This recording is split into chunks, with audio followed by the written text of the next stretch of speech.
Hey guys, how's it going? It's 8-Bit Eric. Today we're going to talk about a game that I had been interested in coming into this next console generation. That's Watch Dogs Legion.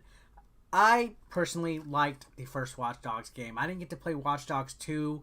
I kind of glossed over that. But Watch Dogs Legion caught my eye mostly because of the gameplay mechanic that was being advertised. And that's that you could recruit and play as anyone in the game. That the idea of recruiting an NPC that has certain customization options like a job and occupation and certain weaponry and techniques and skills intrigued me. On paper, it sounded like it was a really cool idea, especially for an open world game. But we're going to talk more about that in a minute. So, Watch Dogs Legion takes place in a not too distant in the future London, like 2020, early 2030s, somewhere around there. The group DedSec is trying to take down basically a resistant, like basically a corporation that caused some kind of like explosions that made everybody think DedSec was the ones who did it. And it's honestly, if I'm gonna be quite completely honest about the plot and the story, it sucks. It is boring. It has absolutely no relevance or bearing, to be honest. In fact, the reason why it kind of falls flat is the fact that there is not a main character protagonist in this.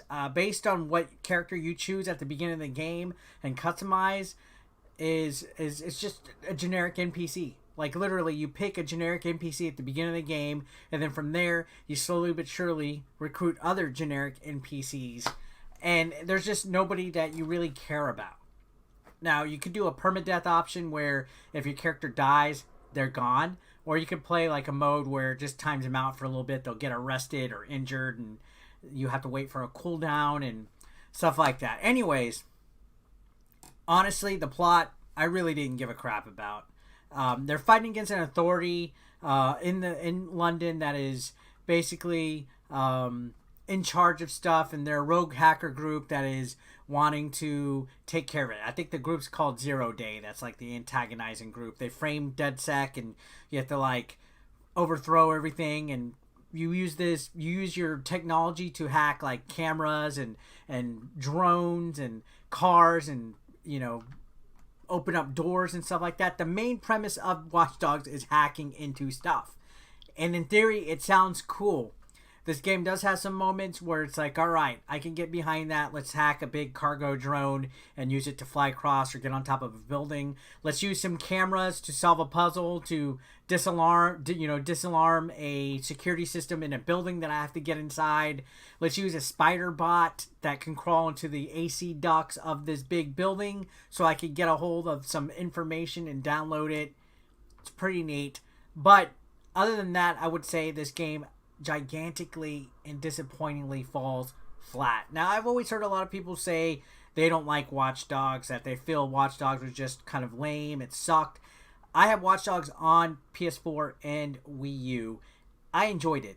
I enjoyed the first one. I don't know anything about the second one, and when I was wanting to do this, the thing that caught me was the fact that it was the NPCs that you can recruit and stuff, and to an extent it is kind of cool. It's just none of them are really anything beyond just being a generic NPC that you can rotate and switch from. And, if one has like a construction worker uniform, they could be, a little bit more camouflaged in a certain setting. Or if somebody's like a guard, they can go into where they used to work at and be able to hack into a system without being so suspicious looking.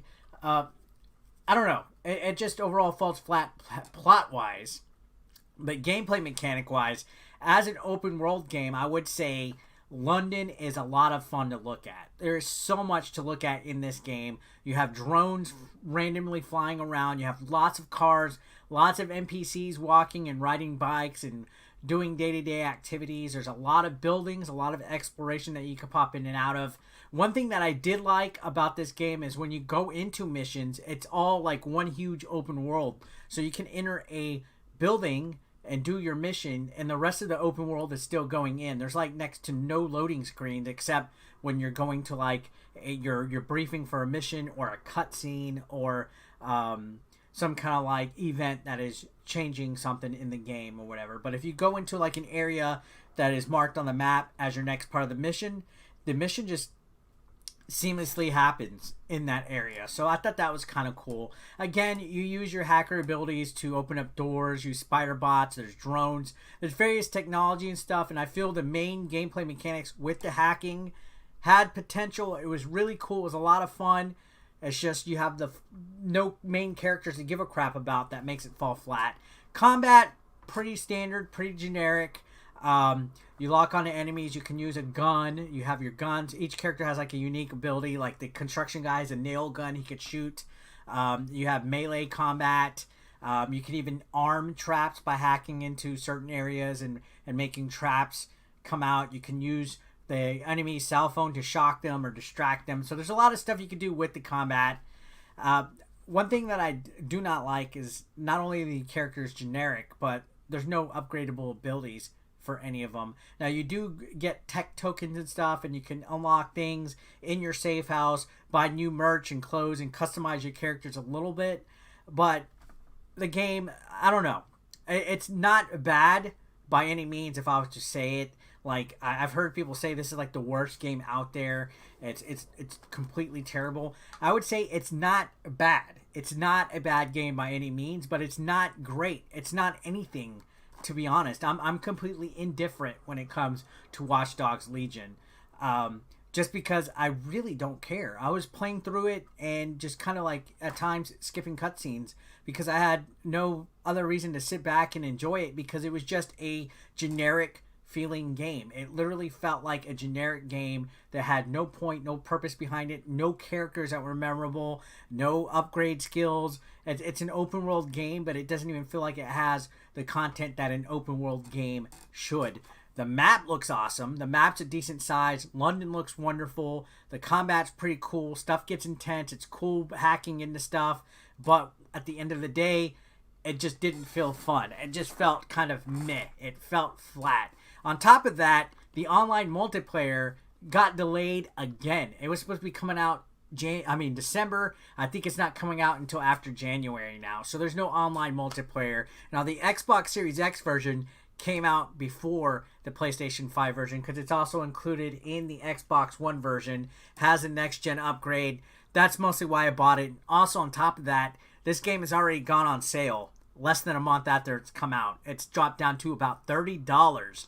So for $30, I guess I could say that that's not too bad of a price. If you were going to pay full retail, like the full $60 that this would have costed you, then yeah, I wouldn't recommend it at that price. But if you're going to get it for $30 plus maybe online multiplayer might save the day when it comes to this game, then it might be worth a shot for you.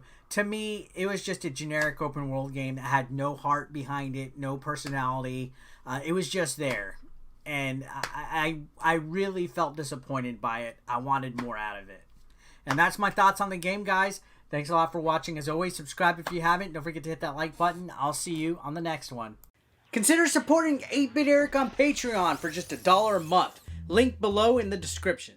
You want to become part of the hashtag 8BE Nation, guys? Well, be sure to pick up your official merch, now available online. Link is below in the description. We got classic t-shirts, tank tops, hoodies, and even women's apparel. Don't forget, pick up your official merch now.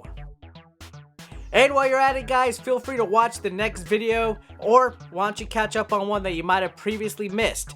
Thanks again, guys, for all the support. I couldn't do this without you. You guys are amazing, and don't forget to subscribe and click that like button if you are brand new. Thanks again, guys. Peace out.